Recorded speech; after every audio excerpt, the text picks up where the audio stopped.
I also want to get to know who's here as well. So I'm just wondering, how many people here is their very first time visiting a Heron Reserve? Is anyone in the audience? Oh, a couple up there. Yeah, how about a special welcome to our first time visitors? Now let me see. I bet you there's a few here who are volunteers of the Heron Reserve Society. Anyone want to put your hand up and let us know who's a volunteer? Oh, there we go. Lots of volunteers. Thank you for coming out today. And I know we have some representatives from the city of Chilliwack as our guests, but is anyone in the audience in the city of Chilliwack? Yeah, there we go. There we go, Carla. And here, yes, good. And I'm looking for our caretakers. Are they here today, Leona and Warner? There they are. There's our caretakers of our site. Okay, now this is a really easy question, so I would like an enthusiastic response. Who here loves the Heron Reserve?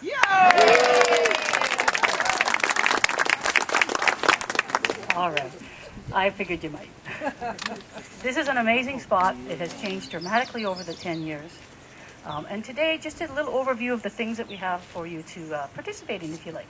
I encourage you to take part in our community art. It needs a little explanation.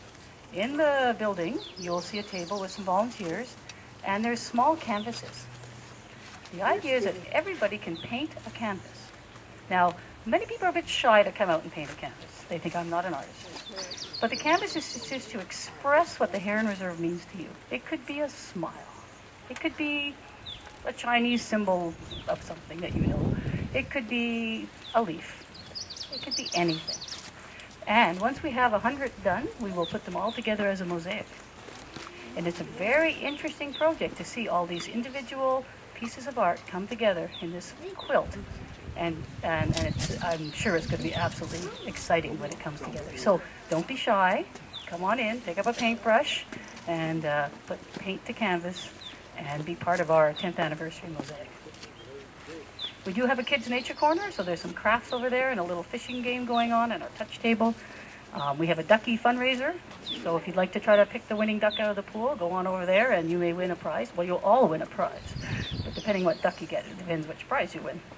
And at 1 o'clock, we are officially opening our new trail that starts at the tower. So we will do an opening ceremony there at 1 o'clock, as followed by a guided walk on the trail. So I'm going to introduce our first guest to you. As many of you know, the Great Blue Heron Nature Reserve is a City of Chilliwack park. And the Society runs the programs and services on this site. So we are partners with the city in this beautiful site. So our first guest today is Jerry Spencer. And Jerry is the General Manager of Community Development and the Deputy CAO of the City of Chilliwack. Please welcome Jerry.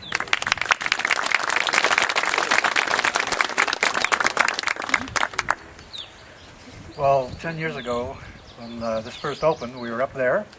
It was a day just like today, and as Janet said, she takes full credit for today, and I'll let her have that. It is a gorgeous day, and it's hard to believe it's been 10 years since it's opened. First, I'd just like to thank the board and the volunteers and the organizations and the folks who organized today for inviting me to say a few words. I'm just going to say a few words, so you won't be sitting there that long. On this 10th anniversary of the Great Blue Heron Nature Reserve. When I started with the City of Chilliwack Parks and Recreation Department, because that's what it was called back then, in April of 1998, the military was just pulling out all of its operations from Chilliwack, for the most part, and certainly from this site. And the site was formerly known officially as the Wet Bridge Training Area. And if any of you had ever looked at the site at that time, it looks nothing like it does today, believe me. It looked very much like a moonscape. But the area was actually known as Wet Gap to everybody who was familiar with the site. And there was a lot of interest in the site from a number of groups and organizations and individuals because of its proximity to the Better River, because of the values, the natural values that surrounded the area, but mostly because of the heron livery and the 100 or so nests that were here, in spite of the fact that this site was used by the Army engineers to create bridges and do the work that they do and keep it as a moonscape. It's really amazing, and anybody who's familiar with herons will tell you that they don't like noise. They don't like activity. But here they were thriving and growing in spite of all that noise, so there was a lot of interest in maintaining that. Being the new guy on the block in the fall of 1998, I was offered the opportunity to take on a facilitation role that would involve bringing together a very diverse, eclectic group of people and organizations representing a whole number of interests. And there was probably about 40 people or 50 people who were initially involved in this site, with interest in the site, especially from the D&D, from the Department of National Defense. It's hard to believe, but there's a lot of those folks who looked at the site, had been on this site for a number of years, but really understood and realized the value of this place and the potential of this place, and they really worked hard to keep it as a natural area. So I was asked to form a steering committee and bring all those good folks together and to try to come up with a comprehensive plan for the site. I was also asked to obtain the site from the federal government, get permission from a number of departments, both within the federal and provincial government, to develop and restore the site according to the master plan that we would develop, create an operating model for a society and a board of directors, and by the way, did I mention getting City Council approval for funding the project? And in doing so, they also asked me if I could get a lot of community groups involved from a funding perspective and to buy into this place, which of course we did with the Rotary Club of Chilliwack eventually.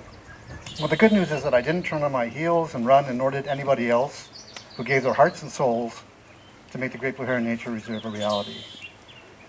There were many, many, many challenges we had to overcome, and those who were on the first steering committee, and Ken Bramwell's here and a couple of others, remember how tough it was for us to get things going. So that's when we started in 1998, and 4 years between 1998 and the grand opening in 2002, so it shows you what kind of determination and work that it really required to get this place up and running. We ran into so many barriers from so many bureaucrats in government that we had to overcome. And it was only through the sheer determination, the sheer will, and the vision that people had who were on the steering committee and who helped us along that allowed this place to actually happen. And in doing so, we sold this place to those folks in the various levels of government so that they bought into the vision and they became helpers and they helped us create this space. I just want to read a memo that I sent to one of the senior bureaucrats in the federal government at that time, and this was when we were trying to still secure the property and to get this site of the Rotary Interpretive Center going. For the past 4 years, the City of Chilliwack, along with a number of stakeholder groups, has been involved in the planning process to create a nature reserve on both the city and federal lands situated on the former CFB Chilliwack wet bridging area. The closing of the CFB Chilliwack and the development of the Rotary Trail along the Vedder River set the stage for the current planning process, which commenced in earnest on December 1st, 1998. A steering committee with representation from not only the City of Chilliwack, but also the Rotary Club of Chilliwack, as well as local field naturalists and wildlife experts, worked through a course of action that culminated with the adoption of the Great Blue Heron Nature Reserve Master Plan. The Master Plan evolved from several guiding principles, namely a desire to preserve and enhance the unique ecological resources that has evolved at this site and a desire to share the resources with the public at large. The development within the site centers around the Rotary Club of Chilliwack Interpretive Center. The Rotary Club has committed $300,000 toward the Interpretive Center and the associated amenities. The Visitor Center will provide orientation, gathering for groups of school children, as well as for individuals, combined with variable interpretive displays and a welcome starting point for a visit to the rest of the site. That was before we had anything. Look what's happened since. So we didn't ask for the title of this land to be changed because we knew we weren't going to get it from the federal government. They simply weren't going to give it up. But what they did do is they agreed that we would be under contract, under management agreement, to oversee this property, to oversee these lands along with ours in perpetuity as a nature reserve. And that took a lot of work. Anybody who's ever worked with the federal government knows that nothing happens quickly. Unless you owe them taxes, of course. So I was part of the first group that were the building group.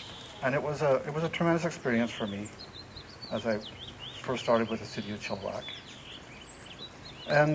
But without you, without the people who come here, without the volunteers, without the board of directors, you see, it's so easy.